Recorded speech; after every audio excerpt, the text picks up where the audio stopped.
And welcome into Extra Time, a weekly video podcast with Fox 4 and FC Naples, where we take you behind the scenes every week for the first season of professional soccer here in Southwest Florida. And what a first season it has been. We're down to the final match, but don't worry, we got the playoffs just around the corner. We got a whole lot to talk about. Here's the GAFA. I mean, that looked like two playoff teams, pretty evenly matched, hard fought the entire game, and then kind of that late dagger at the end. I mean, what are you taking away from that match? Yeah, it's a tough one because obviously, we want to win, and we didn't get the result we wanted. But from a comprehensive playing, there was so many positives. We created more chances, we had more touches in their box. We just ultimately didn't finish our chances, and then one kind of loss of the ball, and we give up a shot that leads to a goal that it probably 9 times out of 10 we save that shot. So it's challenging in that because obviously it's frustrating given the result. At the same time, when you're regardless if we win or not, we're in the playoffs and we need to be playing our best soccer come playoff time. And it was another really good step forward from the playing side of things.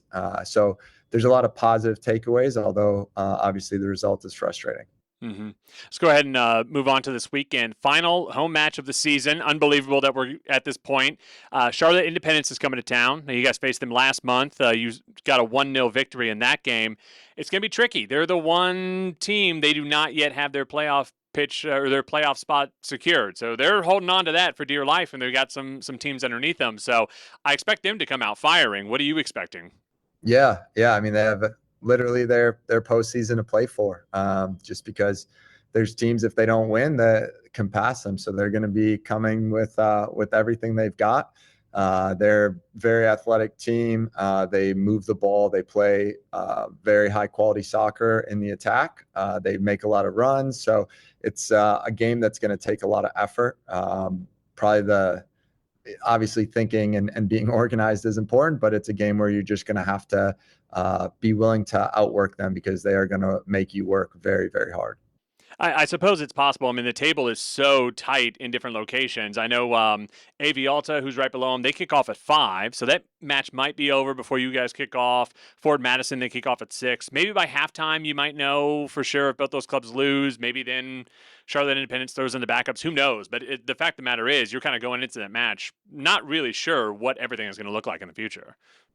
Yeah, decision days are always exciting. There's so many different storylines that can happen based on all the different results, and it's good that at least the playoff aspect is not a stress we have to take into this final week. Obviously, a lot of can change on seeding inside of the table, but at least we know that this isn't going to be our last game of the season.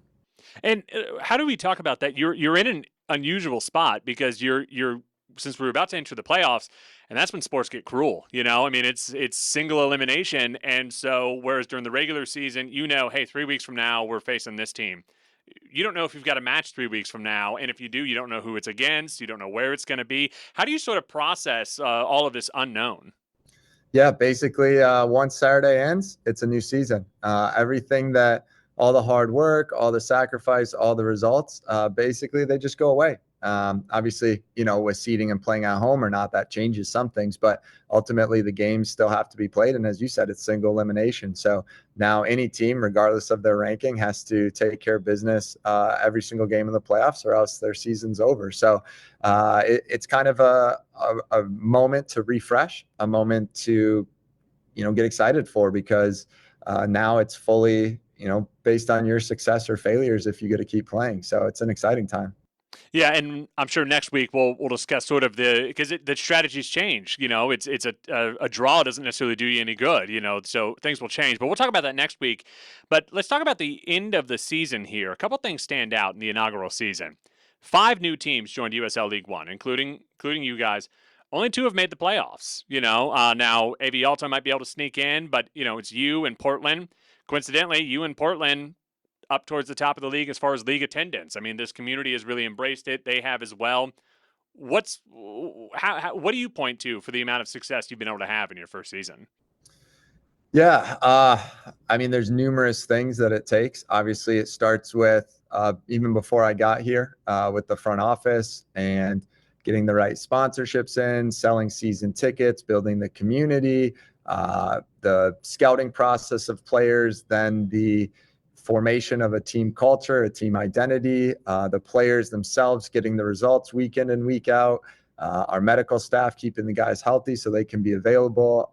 There's all these different areas you can attribute, and it takes it takes a village to have success. You can't mess up in areas and continue to have success. You need all of those different areas to find success over the course of a 30 game season like this. And what's amazing too, we've talked about other teams in this league. I'm looking at it. Some of these teams have been around, whether it be in USL League One or just in general, have been around for a decade plus. Yet there's no community support. It seems when you watch the games online, it's just amazing. The first season, and you usually got a really boisterous, loud crowd. That supporter section helps a lot. It's amazing how much the community has really embraced this team. Yeah, it's been incredible.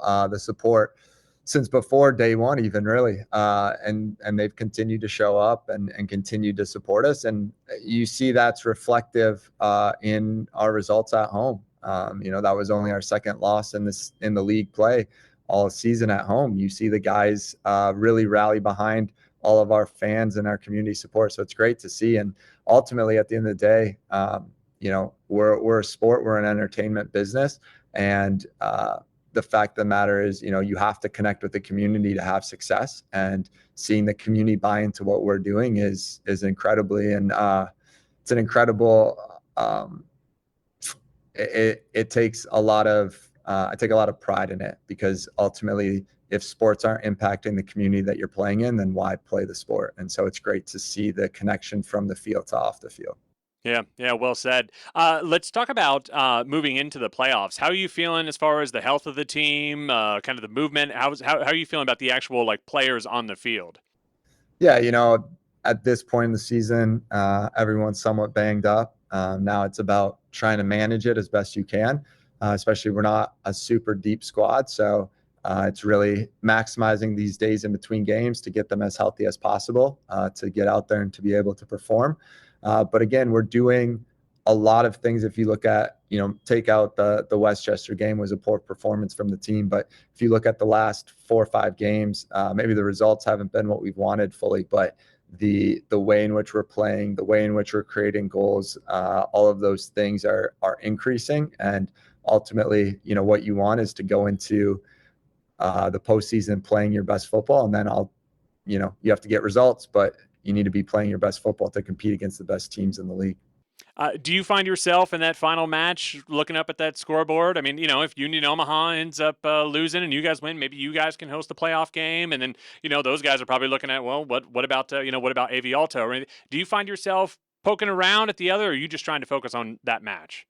To be honest, not so much. Obviously, I'm aware of what things could happen, but ultimately, I can't change another game performance or another team's performance. And so something we talk about a lot as a team is focus on controlling the controllables. If I'm putting my energy towards a game that I'm not coaching, I can't influence it. I'm not giving 100% focus to the things I can influence. So for us, it's really, if those things happen and it works out, great. If they don't, we're still in the playoffs and we're still going to have a game next week. So the biggest thing is for us to just focus on ourselves and be our best version come playoff time.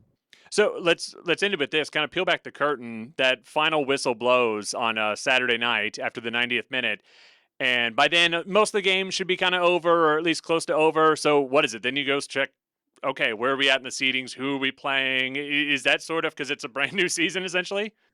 Yeah, it becomes hectic with a lot of things. Obviously, for the players, it's about getting them recovery. But then it's if you're traveling for an away game, then it's figuring flights, hotels, meals, all of that logistics, which have to be done very quick. If it's a home game, then you're figuring out, all of those things. Obviously, from the team side of things, it's less if you're at home than having to travel. But yeah, now you're figuring out your opponent. You're looking at the previous games you played against them. You're looking at their previous games, what you think they're going to do, what you think you had success with, and then becomes the real chess match of the season. Join us every week on Extra Time.